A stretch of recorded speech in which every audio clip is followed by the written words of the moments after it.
Accidents at sea.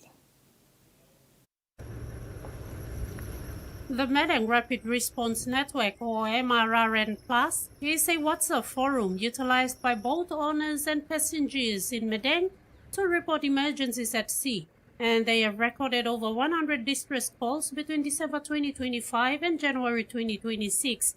Director of the Madang Provincial Disaster Office, Rudolf Mongali, acknowledged their efforts in providing information and coordinating real-time emergency distress signals to concerned authorities for swift interventions. For my case here within the disaster office, I will be more or less relying upon them as well for the information, because they seem to be up to date. They seem to be up to date with the information, and also that will also help me to really identify where the lost are. However, he states that his office lacks funding and capacity to attend to all emergencies and disasters in the province.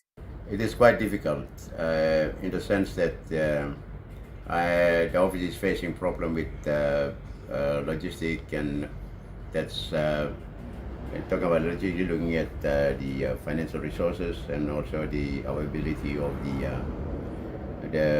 the marine vessel, and also not only that, and also with the capacity building, meaning the workforce is insufficient at the moment. He therefore is calling on people in Madang to take heed of weather warnings that have been issued since December 2025 and not to take risks. The traveling public is not adhering to the warning that is being raised by the National Weather Service at this time because of this gale north wind. For any human being, has to really reason things out properly. And when you can see the climate, if it's not conducive for you to travel, you don't have to. Yeah. In the last week alone, daily reports of drifting boats and passengers have been reported and coordinated with MRRN Plus platform members and authorities for search and rescue. In one instance, 7 betel nut sellers on their way to Kimbe capsized off the Tabali Point at Raikost. 5 were rescued and treated at the Basamu Clinic, while 2 are still missing. Mongali is also calling upon small boat owners to regularly maintain their boats, as many of the problems associated to drifting outboard motors is engine and parts failure, which escalates due to the bad weather. Mongali states that most disasters are inevitable. However, the risks to minimize occurrences lies entirely on people themselves, and urges the public to seriously take heed of the current wind warnings in place. Ruth Rungula, TVWAN News. Police Minister Sir John Pundari has issued a warning to the warlords and warring tribes of Enga province to lay down their arms and allow peace and normalcy to return to the province. Pundari made this urgent plea when taking office as the new police minister in Port Moresby yesterday. Taking his role as the Minister for Police, Sir John Pundari issued a stern warning to warlords and warring tribes of Enga province to surrender their guns. He outlined the consequences of illegal gun usage. Sustaining, ensuring that guns are no more, illegal guns are no more in Papua New Guinea, not just in the hands of Engans or Hellas for that matter. We all can understand and appreciate the fact of what illegal guns can do to us. And further, violent rape, break and enter, vehicle thefts, murder, tribal fights. Everything is now becoming a business for people who have these illegal weapons. Pundari said a gun amnesty period will be announced in the coming weeks for illegal firearms owners to surrender their illegal guns. Those who fail to comply will be arrested and charged under the Firearms Act. The amnesty period will run for 2 weeks. The period, law, protect him, you law, you hold him this like illegal gun. So you can safely surrender. But you no surrender law this la time. No can ting also mol police no got intel na mi wagi molse. He said the government will consider buying back weapons as the money will be used to go and buy illegal guns again. To hand this toxic in anger. The same I say to the people of Ella and to the region that I come from. Enough is enough. All mama pilimpen pinis. All housing pass. School come down lo flames of fire. Now time fight blow you when them illegal gun go pinis. Mama blow you yet, pigni blow you yet. How sick you cooking me? No more. He said it is time now to deal with thugs, criminals and warlords and directed the RPNGC to provide relentless leadership to address illegal gun usage, especially in the Highlands region. Pundari said the ongoing tribal fights in the Highlands region has affected health infrastructure, school facilities, and vulnerable people, especially mothers and children, and these problems can only be addressed when guns are surrendered. Commissioner Manning confirmed that RPNGC has set clear directions on how to deal with illegal ownership and use of guns in the country. While speaking on the issue of illegal gun usage, Police Minister Sir John Pundari called for the immediate recruitment of 300 police reservists and 200 regular police officers in Enga. Pundari said the reservist and regular police officers must be community members who have qualifications that meet the requirements of the Royal PNG Constabulary. This is to ensure that they take ownership and leadership to address social issues that are affecting the communities, especially in the rural areas of Enga. Regular policing for the province has been on the table. The request for the support of Australian Federal Police, expatriates, to ensure training, discipline, commitment, and good examples of leadership for the province to which is my governor. I have, after discussing with my good governor, I sat down with a good commissioner, and I am happy that the outcome of this consultation has resulted in the fact that the Royal Papua New Guinea Constabulary will assist the Enga policing by training 300 reserve policemen immediately going forward. The Royal Papua New Guinea Constabulary will work together with the Enga provincial government or the Enga provincial police commander in ensuring that we recruit for about 100 or 200 regular policemen. And I have given the direction that it be done, and as expert AFL, Australian Federal Police recruits be posted to Enga within the next 7 to 21 days because of one thing. You're watching TV1 News. We'll return with more stories on the other side.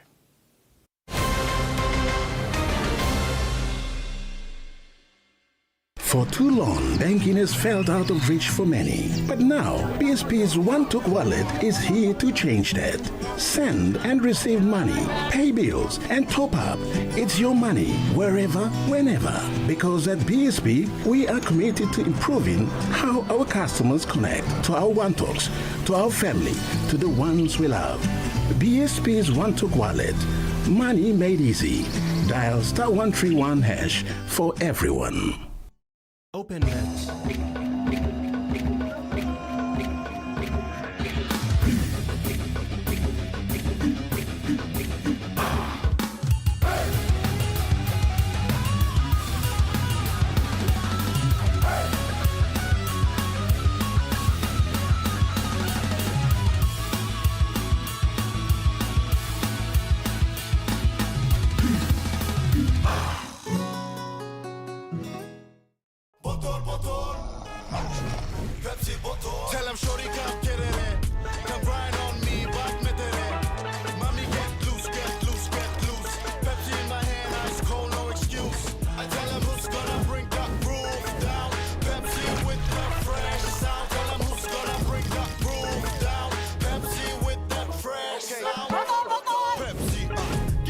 Long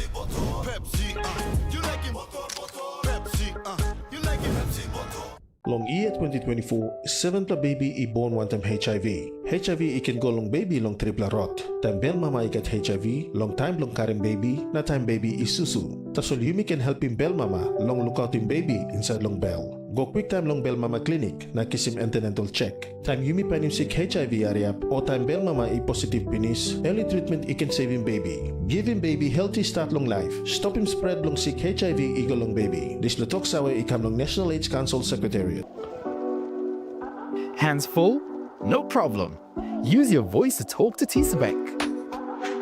Hey Siri, send 100 kina to mom. Sending 100 kina. Just say it, and Siri does the rest. Super convenient, safe, and secure. Always with you. TVWAN. Banking on change.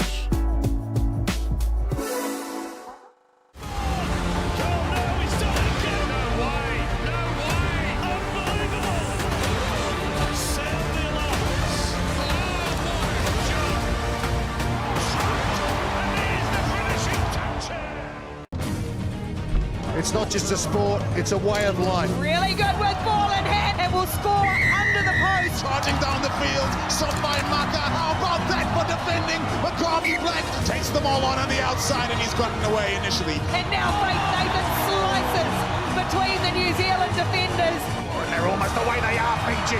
They're going to get the opener in the second half. One line break is enough. They live and breathe this game.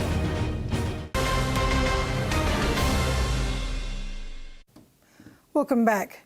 The Independent Consumer and Competition Commission has clarified the approved PMV and taxi fares for 2026 following widespread public confusion. The ICCC says the new fares gazetted earlier this month are maximum prices and operators must not charge above them. Urban PMV fares in the National Capital District will increase by 20 toea to 1 kina 60, while lay fares will rise to 1 kina 50. Taxi fares will also increase with the flag fall set at 4 kina 50 per trip and the per kilometre charge at 5 kina 90. ICCC Commissioner Roy Duggie says the fare adjustment reflects rising fuel and maintenance costs but must not be used to exploit commuters. Today, we just want to make it clear and have this press conference so that we can provide much needed clarity. The changes to the PMV fares and taxis are not arbitrary, meaning that it's not from the blue, but we have done due diligence to our regulatory process in terms of reviewing the cost structures, reviewing the cost burdens that operators are facing at the moment. And we have done consultation through the process in getting collective views from operators, from industries, business houses, commuters, and consumers around what are their experiences in terms of PMV and taxi service, and also from the operators from how they are, facing the burden of meeting, rising costs in spare parts, fuel, and other operating overhead costs for their operations. So basically, above all, the ICCC, in its mandate, it's want to make sure that fares that it adjusts are fair, and also it's affordable, and the process is transparent as per its Prices Regulation Act. As you will realize, over the last 5 years, the global economy was very volatile. We have fuel spikes and we have geopolitics here and there. And the cost of living was really, really that high. So, and then it comes back to our regulatory oversight. Like the last regulatory period ended in 2019. It's a 5-year regulatory period. Okay, the current one ends I think last year. Okay, and now that we were required by law to revisit those past determinations and to see if there's any changes that would be required, because markets are dynamic, meaning things things continue to change over time. So so we noted that the cost of living was actually 67%. Sorry, not the cost of living, but the cost of operating in PMV but we had to smooth it down to 60%. And considering, I think for the first time we used what is known as an affordability threshold, because the role of the ICCC is not to control the cost of living. The role of the ICCC is to control prices to reflect the cost of living. So they said enforcement agencies will monitor compliance nationwide. ICCC also addressed concerns over commuter safety, including overcharging, intimidation, and unsafe vehicles. During the press conference, ICCC acknowledged reports of commuters being threatened or assaulted when they question illegal fares.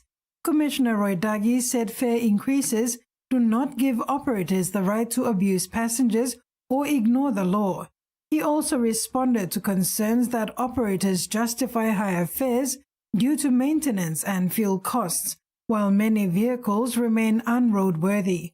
Executive Manager Prices Regulation Thomas Vue said fare regulation does not remove the responsibility of operators to meet safety and roadworthiness standards. Said the relevant stakeholders like the police traffic, they need to enforce this because the ICCC has limited powers around this enforcement. So in terms of consumer welfare, if you can raise a complaint or query with us, we will take it up and we will go through the process of addressing it. But in terms of being there doing this is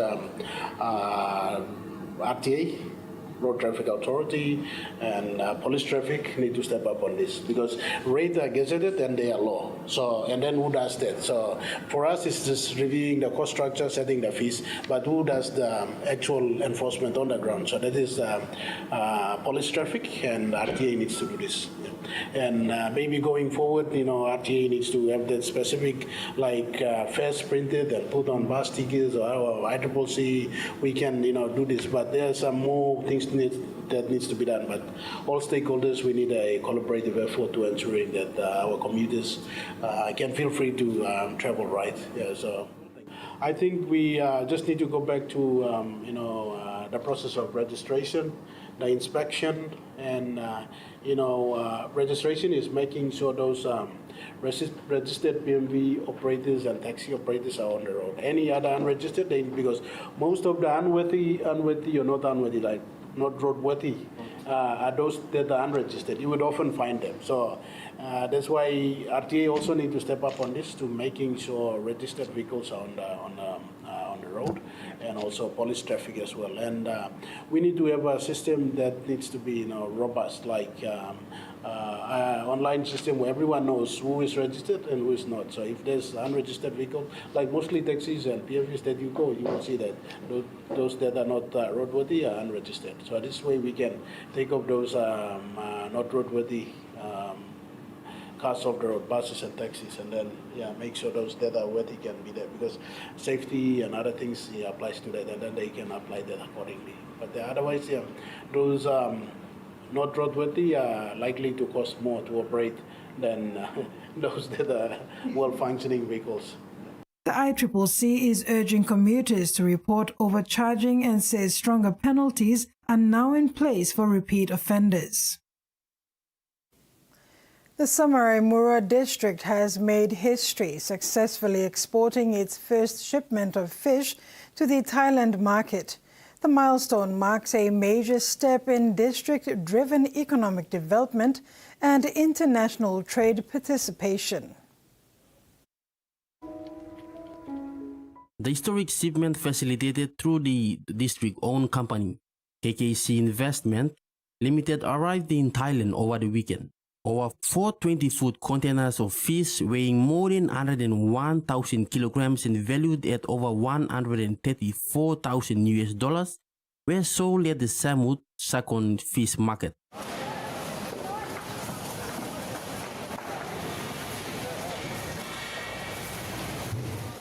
The export was officially launched in December by Prime Minister James Marape, who praised the district leadership for transforming local resources into economic opportunity. It gives me great pleasure to make this very historic announcement to my people of Samarai Murua in regards to the export of KKC fish to the Thai fish market.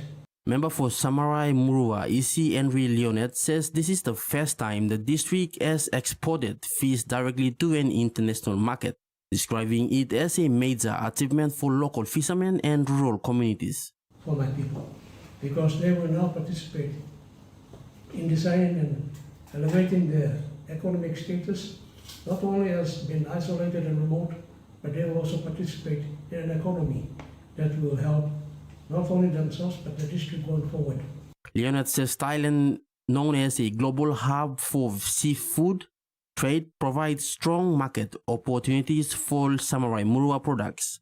He says KKC Investment Limited will now organize and support local fishing families and expand into frozen fish, live fish and seaweed markets. He also thanked the National Fisheries Authority and international partners in Thailand for ensuring all licensing, inspection and export processes were completed smoothly. The initiative is expected to create sustainable livelihoods, boost district revenue and strengthen Papua New Guinea's presence in the global fisheries industry. Michael Tamtipais, TVWAN News. Meantime, Minister Isi Henry Leonard says strong coordination with state agencies and overseas partners ensured the fish export process was completed smoothly, meeting all international requirements without delays. And that launch, after the launch, the fish was exported. And on the 10th of January this year, our fish arrived at the Sumut Sakon fish market in Thailand. And there we had about four containers of fish, and that was sold at Sumut Sakon fish market. Now, that achievement is a milestone due to the fact that I think this is the first for the district to export its fish to an international fish market. And as we all know, Thailand is the mecca of fish trade. That's where tuna and so many other seafood has been exported and marketed. Landowner students along the Kokoda Track will receive 100% tuition fees support this year from the Kokoda Track Authority.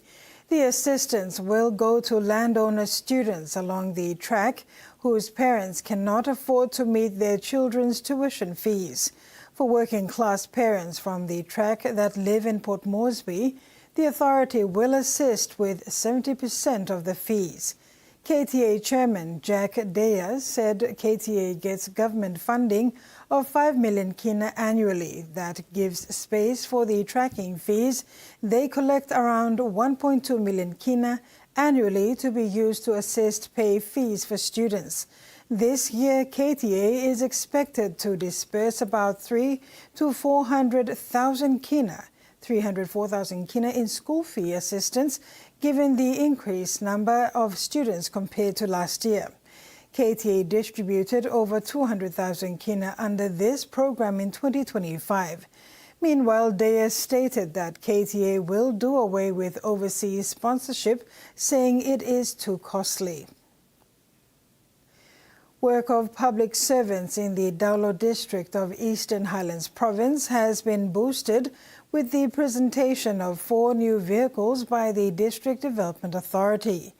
Users of these vehicles have been warned not to misuse them for private purposes.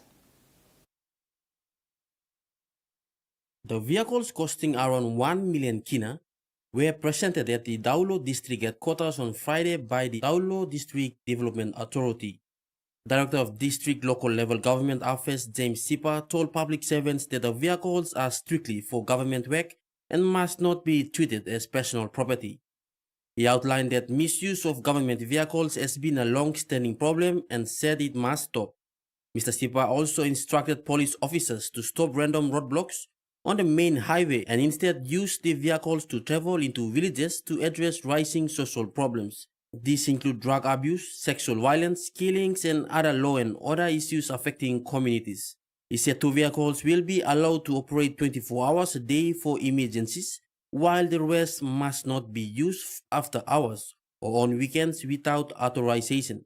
Member for Daulo Ekime Gorosao When handing over the keys, said he is committed to delivering government services across the district in line with Prime Minister James Marape's vision. He urged public servants to remember their oath to serve the people and to look after the vehicles so services can reach every part of Daulo district. Michael Tamtipais, TV1 News. And now let's take a look at the finance report. The kina closed lower at $0.2341 in the interbank market. At Bank South Pacific, our kina was buying $0.2266, $0.3322 Australian dollars, $0.1859 euro, and 35.61 Japanese yen. Looking at commodity prices at New York close, coffee, crude oil and copper closed higher, while gold and cocoa closed lower and palm oil closed the day unchanged. And on the stock market, the Dow Jones closed higher, ASX closed higher, and all ordinaries closed higher as well. This is TV1 News. Stay with us for more news after these messages.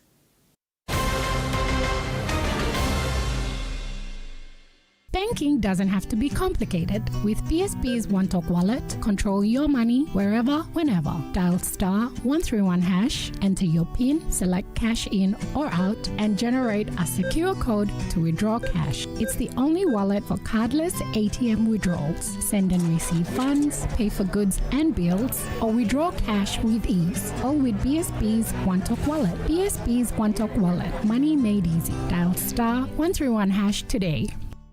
Did you know that you can get the latest updates on what's happening on the DTV app? 1. Open the DTV app. 2. Go to the profile on the upper right-hand corner of your screen and scroll down to push notifications. 3. Turn it on and you're good to receive notifications on the latest sports, TV series, and movies. DTV, your TV on the go.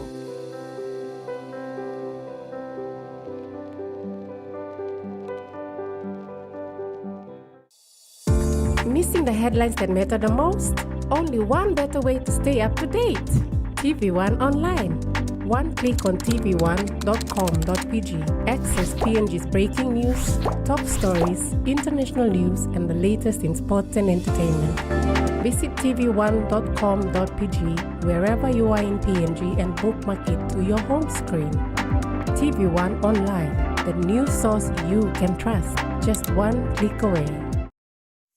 Start your day by doing the 1, 2, 3 with Colgate. Wake up. Brush your teeth.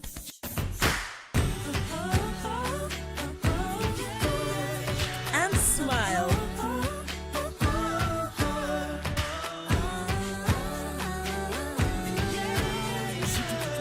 Smile throughout your day with Colgate.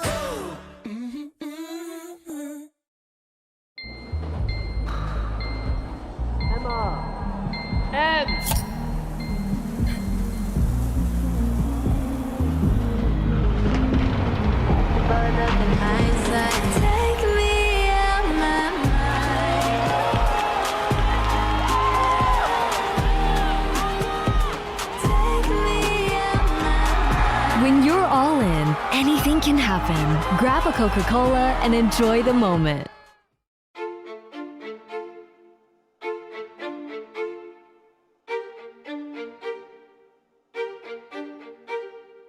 Jerry, what is it? You left without a word. You didn't even say goodbye.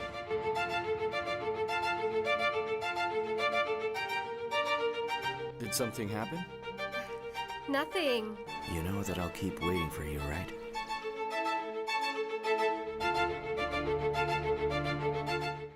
First and exclusive. Our objective, crippling Corda's enterprise in any manner possible. My enemies are everywhere. Take the shot. I can guarantee your safety.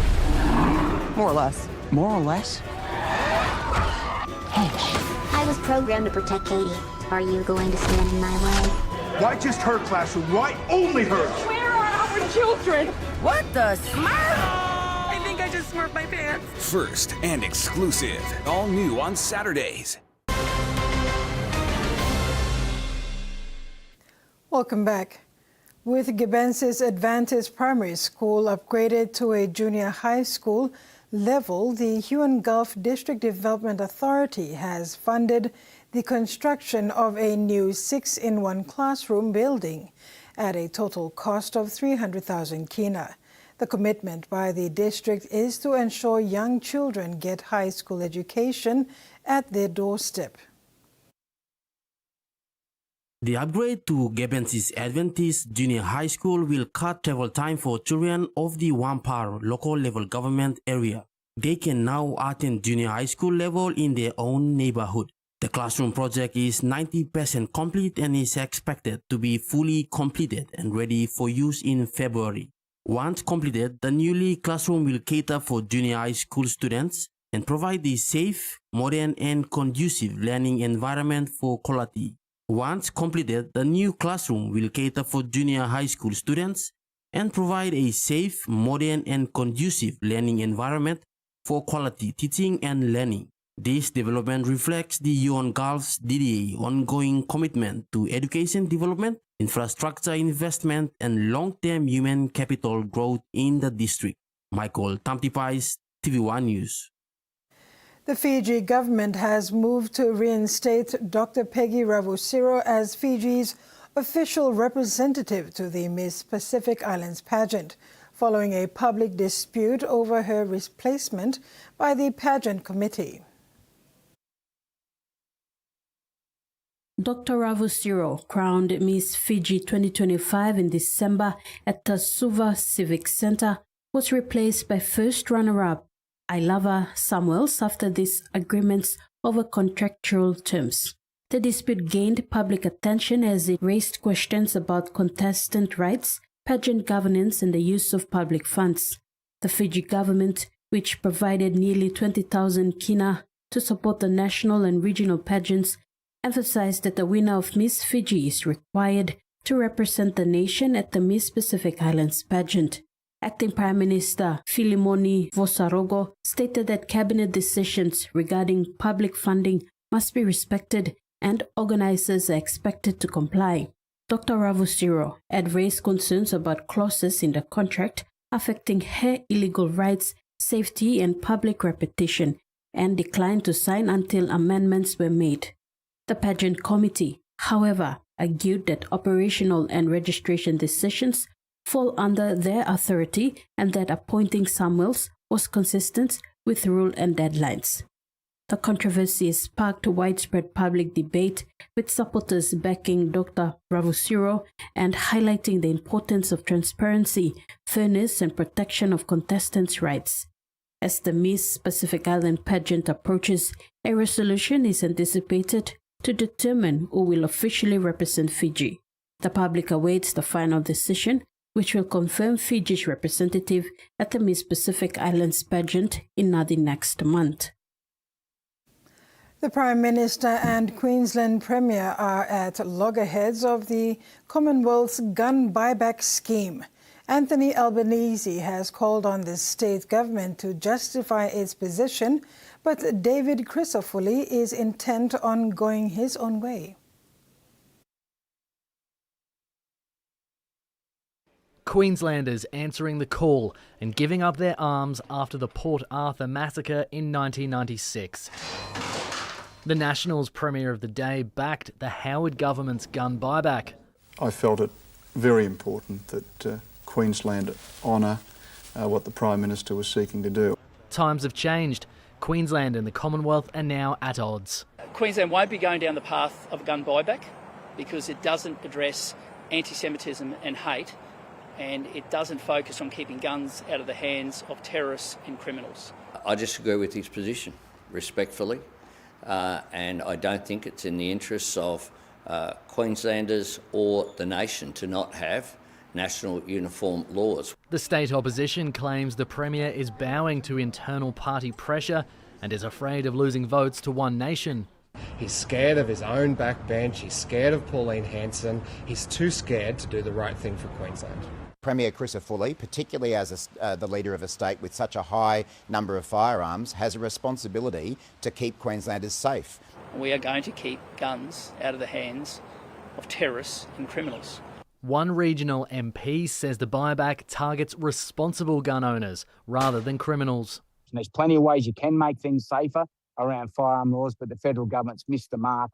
And just, I think it's, legislation made just purely for optics and for political purposes. The government will introduce proposed laws to state parliament next month aimed at clamping down on anti-Semitism and hate speech, but it hasn't revealed more details or if any will be made available before the legislation is introduced. An American tourist has completed his journey across Australia in a unique way. A horse rider and her Brumby have traversed the country from east to west, taking a close-up look at the Nullarbor and beyond. The last leg of a 4,400-kilometre journey from east to west. We made it. We have, yeah. While most opt for a plane, train or car across the continent, Jin Sagola chose a different mode of transport, a wild Brumby named Fable. I spent about 6 or 8 months planning and then an additional 3 months of training Fable before we set off. And I will say in the beginning, I knew little about Australia. Selecting the best horse for a long-distance ride, a challenge she was up for, adopting Fable from the Victorian Brumby Association. She really wanted a horse that she could connect with and that she was going to love doing this journey with. So the first time she met him, she just really knew that he was the right horse. The American adventurer started her journey from Tathra on the New South Wales south coast in May, riding up to 32 kilometres a day through Victoria, South Australia and across the Nullarbor. I'm always trying to prioritise Fable's well-being. So for every hour of riding, we take a 10-minute break, and then I'll also walk about a fourth of the day as well to give his back a break. With no support vehicle, the trip was carefully planned, with Jin sleeping beside Fable each night. It's just been wonderful to be able to be a little part of this journey and to see a Brumby that came from the wild in Kosciuszko. Jin and Fable are soaking up the southwest coast here in Busselton, resting after 8 months on the road before turning their attention to their next adventure. I might cross New Zealand on horseback next. They have their own wild horses there. Another horseback adventure on the horizon. Clint Lama aims to make Kumo's squad this year. That story and more on our sports segment. Stay tuned.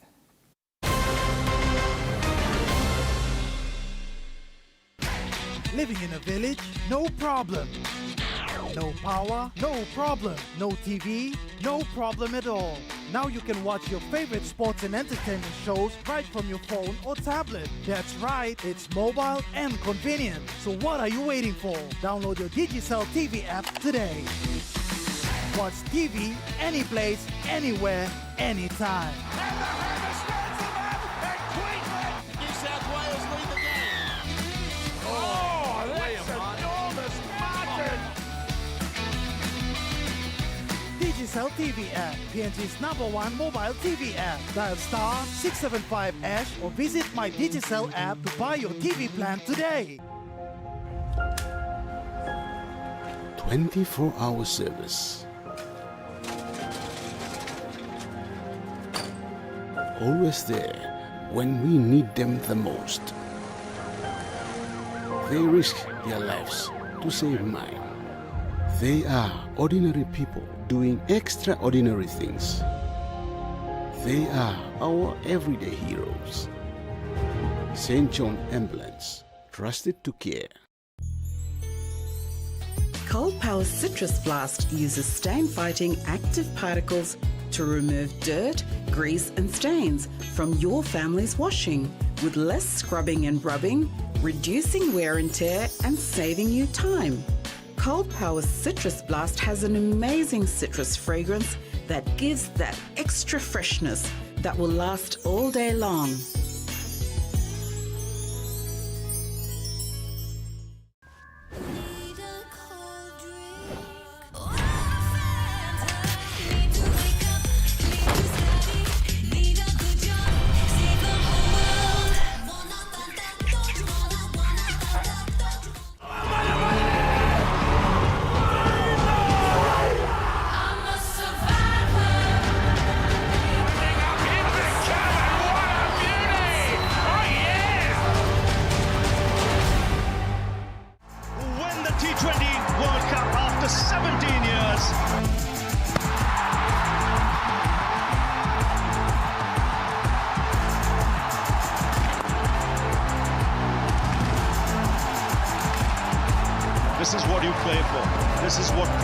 memories of some of the greatest players in the game.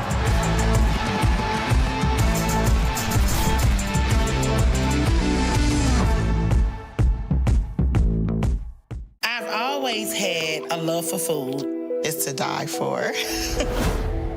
I let my weight get to this point where everything hurts. This is going to put you in an early grave. Now I want to see you die. I don't want to see you down 40 pounds. Getting the surgery is my last chance. Surgery can save lives, but patients with size carry tremendous added risk. We've got a lot of heavy bleeding here. Dangerously Obese, Mondays 9:30 on TLC. Change is constant. The world never stands still. Neither does ambition. The Consumer News and Business Channel. The markets twist and turn. Up, down, push, pull, growth, progress. We'll take you live to the floor of the New York Stock Exchange. It's not slowing down. If anything, it's getting faster, dynamic, relentless. No time to rest, to pause, to take a breath. It's not always easy to make sense of it all. They know nothing! Unless that's what you've been doing for the past 35 years. Our ambition is to be the best that we can be every day. Breaking news, unparalleled access. Mr. President, welcome. Good morning, Joe. And in-depth reporting. If you're just waking up, you're going to want to pay attention to this. Turning insight into opportunity. The action is just getting started. Empowering you from Wall Street to your street. This is the greatest show on earth. CNBC.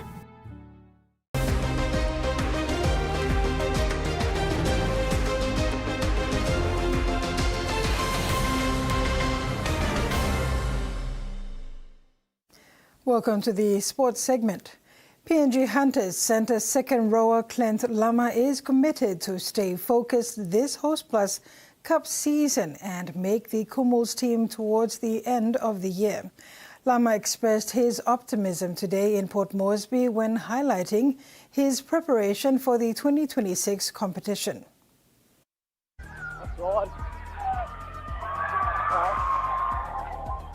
PNG Hunters centre forward Clint Lama is amongst a few experienced players leading the squad in the pre-season camp. Lama said he has been in the Hunter system for a few seasons, but he hasn't played many games. He sees this season as the opportunity to lock down a regular sport and make the PNG Kumuls team towards the end of the season.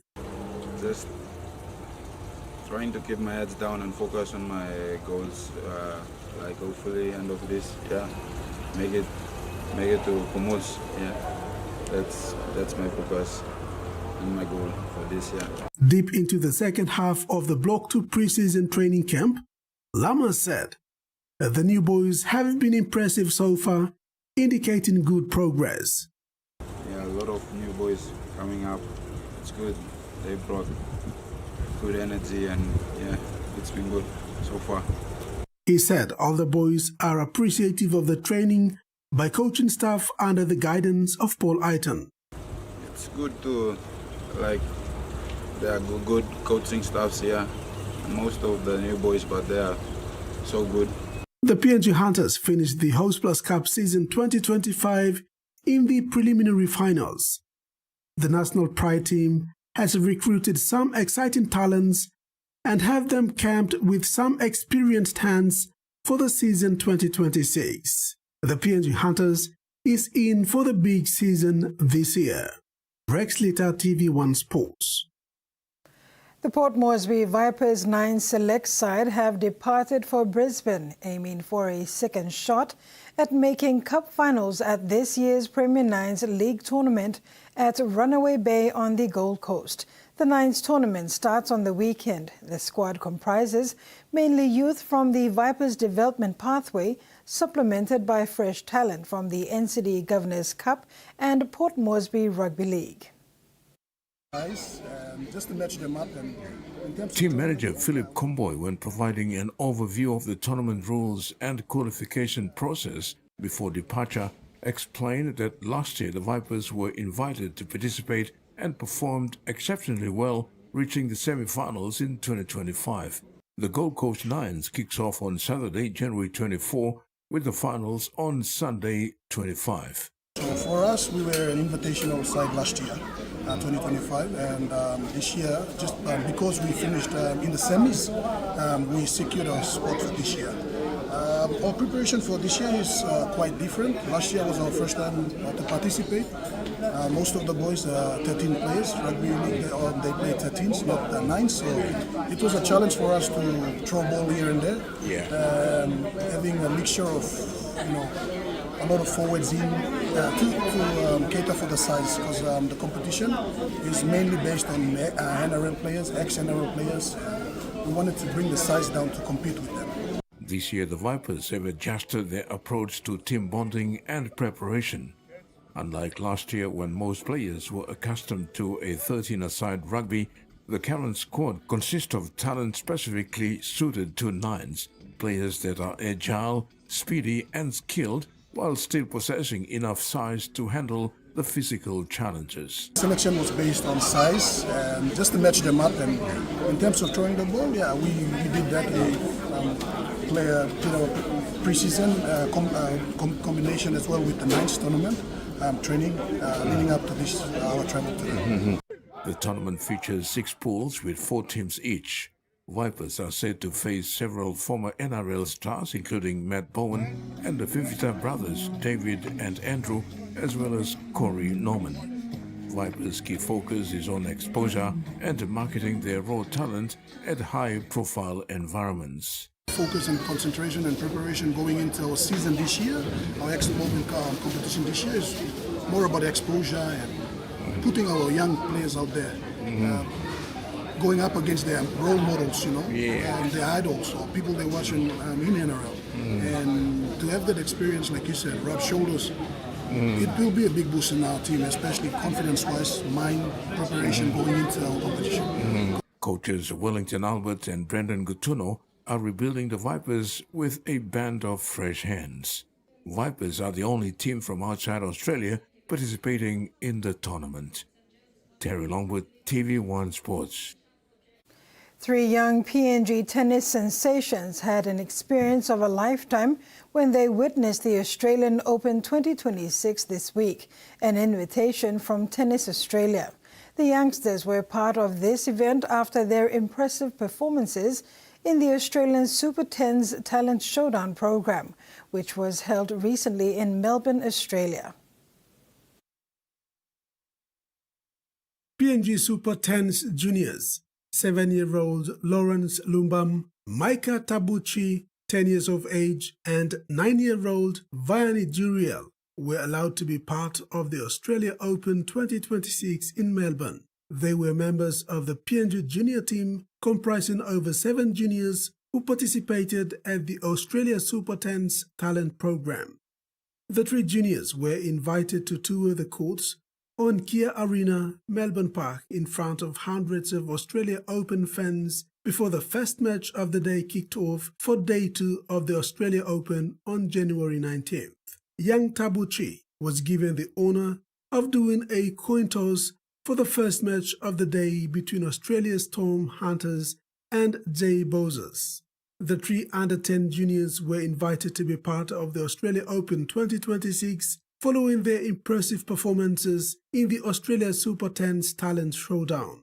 Micah won the under-10 female doubles, Rumban finished 3rd in the under-10 doubles, and Zuriel placed 2nd behind Tabuchi in the females doubles. Senior PNG representative player Terry Apisa, who took the kids to the event, highlighted that they had the best tour of their travels. She said it was a cool experience and it will certainly motivate them to become the best in the sport after witnessing such a big tennis event. Rex Litter, TV1 Sports.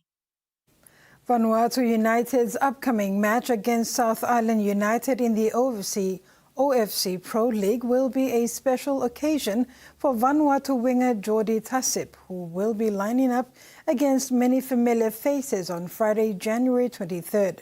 Tasip spent the past season with Christchurch United in the New Zealand National League and will find several old teammates on the opposing South Island United team. Tasip is enjoying his time in the OFC Pro League and says that coach Ryan Edwards and teammates in Christchurch helped him to become a more professional player. Financial in every game, we always have to give everything in the best. Like I say, Southern Islands, or I respect the team. So looking forward for the game tonight. I was there with Christchurch, and there's few players that are playing with them, and I will put time with them. They're a good friend to me too. So tomorrow is a good game for me. I just want to say thank you for everything that I've been there. They're quite people. Cool people. They treated me well there, and without them, I wouldn't be in the Vanuatu United. So yeah, appreciate what they've done. So they're also part of my journey during this OC Pro League. So yeah, just want to say thank you for that. We wish that we could play back home, because I know people from Vanuatu are crazy about soccer. So like I said, this kind of tournament, hopefully if we play back home, there's going to be more thousands of fans that can came.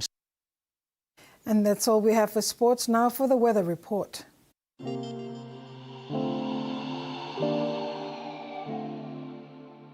Southern region, Port Moresby, mostly cloudy with some rain showers. Daru, partly cloudy with few showers. Umase, Lay, cloudy period.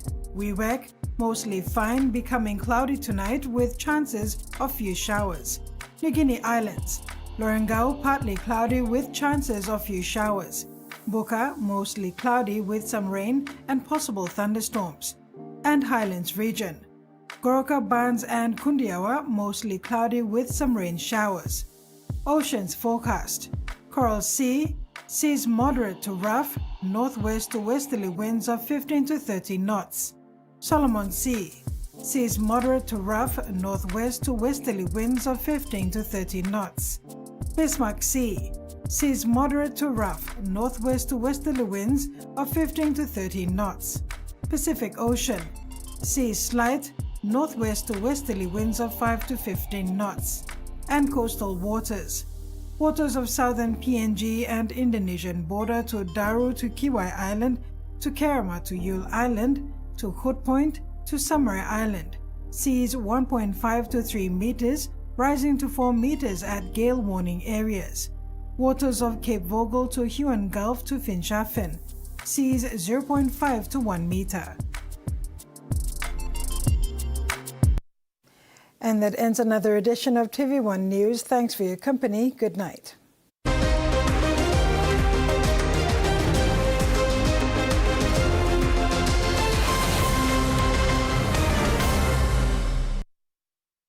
The TV1 News was proudly brought to you by